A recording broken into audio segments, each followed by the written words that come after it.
नमस्कार दोस्तों, मैं गोपाल प्रजापति। स्वागत है आपके अपने YouTube चैनल निसंग पर। दोस्तों, हम बात कर रहे थे साहित्य पोर्शन में। जैसे कि आज आपने थंबनेल में देखा होगा, कवि पृथ्वीराज राठौड़ के बारे में बात करेंगे, वह इसकी रचनाओं के बारे में पढ़ेंगे। तो दोस्तों, पृथ्वीराज राठौड़ बीकानेर के थे। इनको पीतल की उपाधि कन्हैयालाल सेठिया ने दी थी। पृथ्वीराज राठौड़ कल्याणमल के भाई थे। कल्याणमल जो कि शासक थे, बड़े भाई थे, जिन्होंने अकबर की अधीनता स्वीकार कर ली थी। और पृथ्वीराज राठौड़ छोटे वाले भाई थे। इनको पीतल कन्हैयालाल सेठिया की रचना पीतल व पातल, जिसमें पातल महाराणा प्रताप को बताया गया और पीतल पृथ्वीराज राठौड़ को बताया गया। किसने बताया? तो कन्हैयालाल सेठिया की रचना पीतल पातल की रचना में बताया गया था। ये जो कल्याणमल का भाई था, कल्याणमल बीकानेर के शासक थे और पृथ्वीराज राठौड़ जो छोटे वाले भाई थे। कल्याणमल ने अकबर की अधीनता स्वीकार कर रखी थी। स्वीकार करने के कारण इसको अकबर के दरबार में भेज देता है। एक और बात बता दो, पृथ्वीराज राठौड़ की शादी मेवाड़ हुई थी। मेवाड़ पे महाराणा प्रताप के छोटे भाई शक्ति सिंह की पुत्री किरण कंवर से विवाह हुआ था। तो ये मेवाड़ के जवैसा थे और ये मेवाड़ के जवैसा थे। और इसके अलावा ये अकबर के दरबार में रहते थे, क्योंकि इसने कल्याणमल ने अधीनता स्वीकार कर रखी थी। अधीनता स्वीकार करने के कारण इसको वहाँ पर भेज दिया था। अकबर के दरबार में रहते थे पृथ्वीराज राठौड़ और इनसे प्रभावित होकर के पृथ्वीराज राठौड़ को गागरोन की जागीरें दे देते हैं साहब। ये गागरोन पहुँच जाते हैं, गागरोन दुर्ग इनको सौंप दिया जाता है। यहीं पर बैठ कर के पृथ्वीराज राठौड़ ने वेली किशन रुक्मणी रचना की थी। किसकी रचना की थी? वेली किशन रुक्मणी रचना कहाँ पर की थी? तो गागरोन दुर्ग में की थी। गागरोन दुर्ग जो अकबर ने इनको जागीरी के रूप में दिया था, यहीं पर बैठकर इन्होंने वेली किशन रुक्मणी रचना की थी। यह रचना डिंगल भाषा में है, क्योंकि ये मारवाड़ी राठौड़ वंश से थे, तो डिंगल भाषा में रचना की हुई है। इस रचना में भगवान कृष्ण व रुक्मणी के विवाह का वर्णन है। और इस रचना को कर्नल जेम्स टोड 1000 घोड़ों के बल के बराबर बताते हैं। इसके अलावा दुर्सा आडा बहुत महान कवि थे। उन्होंने 5वां वेद व 19वां पुराण कहा था। किस रचना को कहा था? 5वां वेद व 19वां पुराण दुर्सा आडा ने तो वेली किशन रुक्मणी रचना कहा। एक और बात बताते हैं कि दुर्सा आडा की पीतल की प्रतिमा है, जो कि अचलगढ़ सिरोही में लगी हुई है। बहुत बड़े कवि थे ये अपने राजस्थान के। तो इन्होंने क्या कहा था वेली किशन रुक्मणी रचना के बारे में? 5वां वेद व 19वां पुराण किसने बताया था? तो दुर्सा आडा ने बताया था। इसके अलावा कर्नल टोड ने क्या कहा था वेली किशन रुक्मणी रचना के बारे में? तो कर्नल टोड ने कहा कि इसमें इतना बल है, 1000 घोड़ों के बल के बराबर है इसमें बल है। ऐसा किसमें? तो वेली किशन रुक्मणी रचना में 1000 घोड़ों के बल के बराबर है ये रचना। तो किसने कहा? कर्नल जेम्स टोड ने कहा था। और इसके अलावा इस का उदाहरक यहाँ खोजकर्ता कौन था? इस वेली किशन रुक्मणी ग्रंथ की रचना खोजकर्ता कौन था? एलपी टेसीटोरी ने इसकी खोज की थी। बाकी एलपी टेसीटोरी ने इस रचना के कारण पृथ्वीराज राठौड़ को डिंगल का हेरोंस भी कहा था इससे। और इसकी दूसरी रचना थी कल्लाजी रायमलोत की मर्सियाँ। दूसरी रचना क्या थी? कल्लाजी रायमलोत की मर्सियाँ। दोस्तों, कल्लाजी रायमलोत कहाँ के थे? कल्लाजी रायमलोत शासक थे सिवाना बाड़मेर के। जी हाँ दोस्तों, आपने बात सुना होगा, सिवाना में साका हुआ था अलाउद्दीन खिलजी के समय में। उस समय शीतल देव शासक थे, जो कि जालोर दुर्ग की कुंजी सिवाना के शासक थे। जालोर के कान्नड़ देव थे। 1308 की घटना थी, उसमें साका हुआ था और उनके वंशज थे रायमलोत थे कहाँ के? सिवाना कहाँ पड़ता है दोस्तों? सिवाना बाड़मेर में पड़ता है।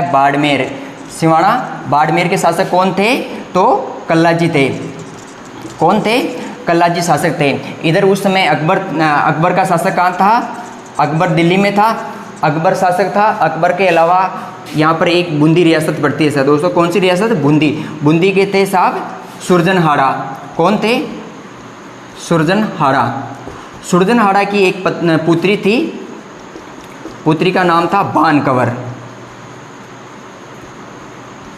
क्या नाम था दोस्तों? बानकवर पुत्री थी सुरजनहाड़ा की। दोस्तों, कल्याणमल का भाई था पृथ्वीराज राठौड़ और वहाँ पर रहता था। और कल्लाजी रायमलोत, क्योंकि सभी राजाओं ने उस समय अकबर की अधीनता स्वीकार कर ली थी। अधीनता स्वीकार होने के कारण सारे यहाँ दरबार था इनका, दिल्ली दरबार में बुलाते थे। और वहाँ पर दिल्ली में अकबर के यहाँ दिल्ली में दरबार लगा हुआ था अकबर का।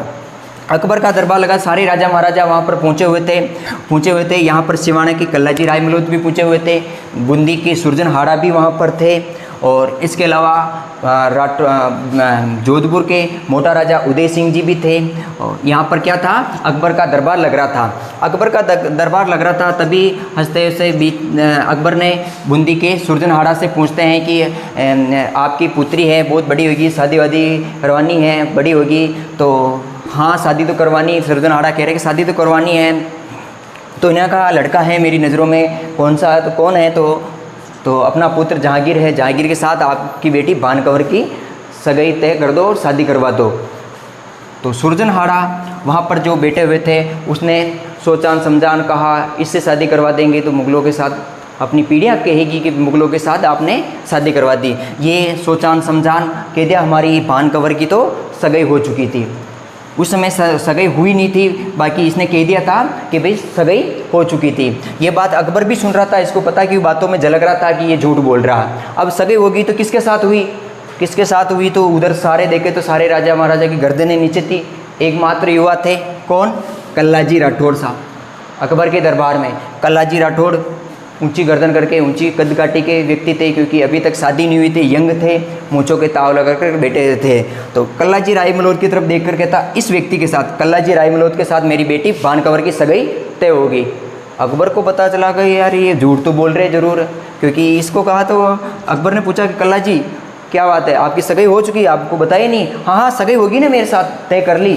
तो ये दोनों व्यक्ति सरासर झूठ बोल रहे हैं। अकबर को ये पता है कि भाई ये दोनों व्यक्ति झूठ बोल रहे हैं, पर कैसे, चेहरे पर झूठी स्माइल आता है अकबर, और दिमाग खराब हो जाता है। वहीं पर नागो ये दरबार बंद कर देता है। दरबार बंद कर कहता है कल कंटिन्यू करेंगे इस दरबार को। बाहर आते हैं, सुरजनहाड़ा कहता है इसको तुरंत यहाँ से अभी के अभी जाओ, बूंदी जाओ, और मैं यहाँ पर लिख के दे रहा हूँ, मेरी सील लगा के दे रहा हूँ, आप बानकवर से सगाई करके आओ, वरना कोई व्यक्ति कह देगा अकबर को कि इसकी सगाई नहीं हुई तो ये अपनी बानकवर की शादी इसके साथ, जहांगीर के साथ कर देगा। ये व्यक्ति साहब कल्लाजी राठौड़ उसी समय निकल जाते हैं, निकल करके जाते बूंदी जा कर के बानकवर से सगाई तय कर लेते हैं। सगाई तय करने के बाद वापस आते हैं साहब यहाँ पर 2-3 दिन बाद अकबर के दरबार में। जब अकबर के दरबार में आ जाते तो अकबर के आंखों में आ गया कल्लाजी राठौड़, अकबर के आंखों में आ गया कल्लाजी राठौड़। तो अब यहाँ से कल्लाजी राठौड़ को लाहौर अभियान पे भेज देते हैं साहब। लाहौर को गवर्नर जनरल भेज देते हैं, गवर्नर जनरल बनाकर भेज देते हैं। और वहाँ पर गवर्नर जनरल व्यक्ति था, वो इनका अधिकारी था वहाँ पर, उसकी ये हत्या कर देता है कल्लाजी राठौड़।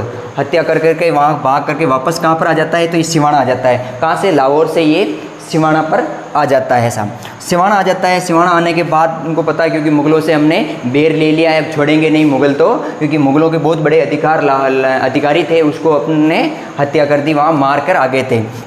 कुछ समय निकला, कल्लाजी राठौड़ को अकबर बुलाता है अपने दरबार में, बुलाता है। कल्लाजी राठौड़ पहुँचते हैं, वो कहता है ना हुक्म, गलती हो गई, अब नहीं करेंगे, जानबूझ में नहीं किया, अनजाने में हो गया। तो अकबर कहता है कि कोई बात नहीं, व्यक्ति ऐसे ही था, मरने वाला ही था, तुम मारो बोली मैं मारूं, मैं मारने वाला था पहले उसको, तूने मार दिया, बहुत अच्छा किया। इसने कहा यार दाल में तो कुछ काला, इनके बहुत बड़े अधिकारी को अपने मार दिया है और ये अपन को कुछ कह नहीं रहा, इसका अर्थ तो दाल में कुछ काला है। धीरे धीरे कल्लाजी से बातें होती है, मुलाकात होती है। कल्लाजी को कहता है कि तुम्हारी एक बहन है ना, बहन की शादी अपने बेटे जहांगीर से करवा दो। कल्लाजी भी चाहते, कहाँ से मुग़लों के साथ शादी करवाए, आज करवा दी तो हमने पीढ़ियाँ कोसेगी हमको, क्योंकि तुम जैसे निकम्मे हुए हमारे जैसे कि अपनी बहनों की या बेटियों की शादियाँ मुग़लों के साथ की हुई। कल्लाजी ने इधर उधर कहा, कहाँ आप बादशाह और कहाँ हम छोटे मोटे राजा, हम तो वहाँ उधर राजस्थान में छोटे मोटे राजाओं के साथ कर लेंगे, आप तो आपके बराबरी के ढूंढो। नहीं बराबरी के क्या, आप राजा हो, हम भी राजा है, कर लेंगे, कुछ नहीं, जहांगीर है।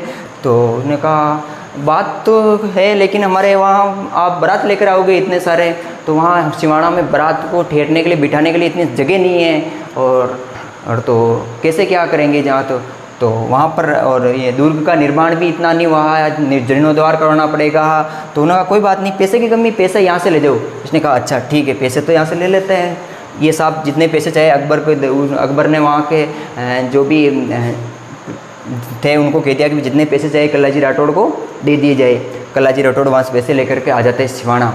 सिवाना आकर दोस्तों ये सबसे पहले तो दुर्ग की दीवारों को बहुत बड़ी बड़ी करते हैं। इनको पता है अपना आक्रमण होगा, दुर्ग की आक्रमण दीवारों को बहुत बड़ी ऊंची ऊंची कर लेता है, और अन्न का स्टोर कर लेता है। साहब दोस्तों कुछ सैनिकों को खाने के लिए भी तो कुछ चाहिए, तो अपने अन्न का स्टोर कर लेता है, दीवारों को ऊपर ऊंची कर लेता है, विकास कर लेता है एकदम से। समय बीत जाता है, साल भर हो जाता है, अच्छा सा विकास कर लेता है। अब जब क्योंकि एग्रीमेंट किया था इन्होंने कि भी हम मुहूर्त निकाल कर आपको कह देंगे कि उस समय बारात लेकर आ जाता है, और इस समय कहा भी था कि बारात लेकर वो सारे मत आना, कुछ जागीर और जागीर के कुछ दोस्त होंगे वहीं भेजना, क्योंकि हमारे सिवानों में यहाँ बिठाने की इतनी जगह नहीं। तो कोई बात नहीं, अकबर ने कहा हम तो 4 दोस्त और उसको जागीर को भेज देंगे, बारात लेकर भेज देते क्योंकि मुहूर्त का समय आ जाता है। सिवाना बारात लेकर आते हैं, जहांगीर रोज के कुछ सैनिक साथी आते हैं और आते हैं सिवाना बाहर में, जो अपने कहते हैं काकड़ कहते हैं, राजस्थानी में काकड़, यानी गांव के बाहर जो चौक होता है उधर अपने काकड़ में बारात को रुकाते हैं और सामने लेना है कि स्वागत के लिए जाते हैं, स्वागत के लिए जाते हैं, सारे व्यक्ति जाते हैं। और वहाँ पर दोस्तों कल्लाजी राय मलोत भी जाते हैं, कल्लाजी राय मलोत जूतों की माला बनाकर ले जाते हैं और सामने जहांगीर के गले में स्वागत के रूप में जूतों की माला पहना देते हैं, जूतों की माला पहना देते हैं। और उनके वहाँ मारते सैनिकों को, क्योंकि कम सैनिक थे, अपने यहाँ सैनिक अधिक थे, तो उनको मार भगाकर वापस दिल्ली पहुँचा देते हैं, भाग जाता है। दिल्ली पहुँचकर सारी सूचनाएं किसको देता है? जहांगीर अकबर को देते हो, डैडी मेरे को कहाँ फंसा दिया, ऐसी पत्नी मेरे को नहीं चाहिए, वहाँ पर तो ऐसे ऐसे व्यक्ति हैं, तो इसको बता दिया अकबर को। तो अकबर ने कहा अच्छा ये बात है, तो इसको फिर अकबर ने कहा कि ये बात है, ये बात है। तो यहाँ पर इनका मेन था मोटा राजा उदय सिंह। कौन था? मोटा राजा उदय सिंह। ये शासक था उदय सिंह। उदय सिंह कहाँ का शासक था? ये था मारवाड़ का शासक। उस समय उदय सिंह को कहते हैं कि आप जाओ और अटैक करो सिवानों पर अटैक करो, हमारे जहांगीर की इतनी बेइज्जती की है, तो आप वहाँ पर जाओ, उसका कल्लाजी राठौड़ का बदला लो। तो साहब ये सेना लेकर के आता है कल्लाजी राठौड़ में, फाइनली यहाँ पर आता है कल्लाजी राठौड़ का सिवाना में 1589 में साहब दोस्तों आता है कल्लाजी राठौड़ के यहाँ पर 1589 में। उस समय भानकवर की केवल सगाई हुई थी, किसके साथ हुई थी? कल्लाजी राठौड़ का। अब सभी को पता है क्योंकि ये अटैक करेंगे, तो मुगलों के पास बहुत सारी सेनाएं होने के कारण तो इनको पता था कि हमारे पास इतनी सेनाएं नहीं है, हम वीरगति को प्राप्त होंगे। और ये बात भानकवर को भी पता है कि इनकी शादी नहीं हुई, कोई पत्नी नहीं है, इनकी रानी नहीं है, तो मेरा नैतिक जिम्मेदारी बनेगी, क्योंकि सगाई होती तो आधी पत्नी तो हूँ मैं। तो ये भानकवर भी पहुँच जाती हैं कहाँ पर? सिवाना दुर्ग में। जो है दोस्तों सिवाना दुर्ग में आ जाती हैं ये भानकवर यहाँ पर। और 1589 के अंदर आता है कौन? आक्रमण कौन करता है? अकबर की तरफ से कौन आता है? मोटा राजा उदय सिंह अटैक करता है। और यहाँ पर सिवाना का दूसरा शाखा होता है। कौन सा दूसरा शाखा होता है दोस्तों? शाखा उसको कहते हैं जहाँ पर पुरुषों द्वारा तो वीर गति को प्राप्त कर लेते हैं और वहाँ बची हुई रानियाँ होती हैं, महिलाएं वहाँ पर जोहर कुंड में जोहर कर लेती हैं, तो उसको कहते हैं शाखा कहते हैं साहब। दूसरा शाखा होता है 1589 पर। उस समय आक्रमण किसने किया था? तो आक्रमण करते हैं साहब अकबर। कौन करते हैं? अकबर करता है। अकबर की तरफ से मोटा राजा उदय सिंह आता है, अकबर नहीं आता है स्वयं। और वीर गति को कौन प्राप्त होता है दोस्तों? वीर गति तो उस समय कल्लाजी थे, कल्लाजी ने वीर गति को प्राप्त करते। बाकी जोहर किसने किया? तो जोहर साहब भानकवर ने करे। कौन थे? भानकवर ने क्या किया था? भानकवर ने जोहर किया था दोस्तों। उस समय भानकवर ने जोहर, एकमात्र महिला थी जिसने शादी नहीं हुई थी, कुंवारी होते हुए भी मतलब कि सगाई होने के पश्चात मतलब जोहर किया था। किसने? भानकवर ने। तो ये थे। तो उस समय दूसरा शाखा हो गया था सिवाना का। पहला शाखा 1308 में होता, अलाउद्दीन खिलजी के समय हुआ था, कल्लाजी राय मलोत के मसीहा। तो ये व्यक्ति, इसको पता था, कल्लाजी राय मलोत को ये सारी घटनाएं पता था कि मेरे अब तो अकबर अटैक करा था। उससे पहले क्या था कि पृथ्वीराज राठौड़ को बुलाया, पास में बिठाया कि मैं यहाँ मरने वाला हूँ, ऐसे ऐसे मरूंगा क्योंकि यहाँ पर अटैक होंगे मेरे, इस मुगलों से बदला ले लिया मैंने, मतलब कि मुगलों से हमने दुश्मनी मोल ले ली, तो अटैक करेंगे और मेरे पास इतनी सेना भी नहीं है, मैं मरूंगा। तो आप एक काम करो, पृथ्वीराज राठौड़ को कह रहा है कि एक काम करो, मेरे जीते जी आप इतिहास लिख दो। इतिहास यानी कि मरने के पश्चात लिखते हैं उसको, तो मरसिया कहते हैं, यानी कुंडलियाँ क्या होती है? राय मलोत ने कुंडलियाँ लिखवा ली थी अपने जीते जी। उसने कहा कि इस तरह मैं वीरगति को प्राप्त होऊंगा, इस प्रकार भानकवर मेरी जोहर करेगी। तो ये सारी घटनाएं जीते जी पहले ही लिखवा ली थी। किससे लिखवाई थी? तो पृथ्वीराज राठौड़ ने। तो पृथ्वीराज राठौड़ ने कल्लाजी राय मलोत की कुंडलियाँ कल्लाजी राय मल्होत्री कुंडलियाँ दूसरी रचनाएँ थी। इसके अलावा पहली रचना क्या थी, वेली कृष्ण रुक्मणी रे रचना, जो कि गागरोन दुर्ग में की थी, और वहाँ पर भगवान कृष्ण व रुक्मणी रे विवाह का वर्णन है इसके अंतर्गत। और इसके अलावा दुर्सा आड़ा ने इसे 5वां वेद व 19वां पुराण कहा था, और कर्नल टोड ने 1000 घोड़ों के बल के बराबर बताया था। एलपी टेस्टिटोरी ने इसकी खोज की थी। बाकी एलपी टेस्टिटोरी ने इसको पृथ्वीराज राठौड़ को डिंगल का हेरोन्स भी कहा था, इस रचना के लिए था। और दूसरी रचना थी कल्लाजी राय मल्होत्री कुंडलियाँ या मर्सियाँ, किसकी रचना थी, तो पृथ्वीराज राठौड़ की रचना थी। पृथ्वीराज राठौड़ जो कल्लाजी राय मल्होत्र के जीवित अवस्था में ही उनकी कुंडलियाँ लिख ली थी। तो दोस्तों कैसे लगा ये वीडियो, उम्मीद करते हैं अच्छा लगा होगा। कमेंट बॉक्स में ज़रूर कमेंट कीजिए अगर अच्छा लगा हो। तो नेक्स्ट मिलते हैं इसी तरह शॉर्ट वीडियो के साथ। जय हिंद, जय भारत।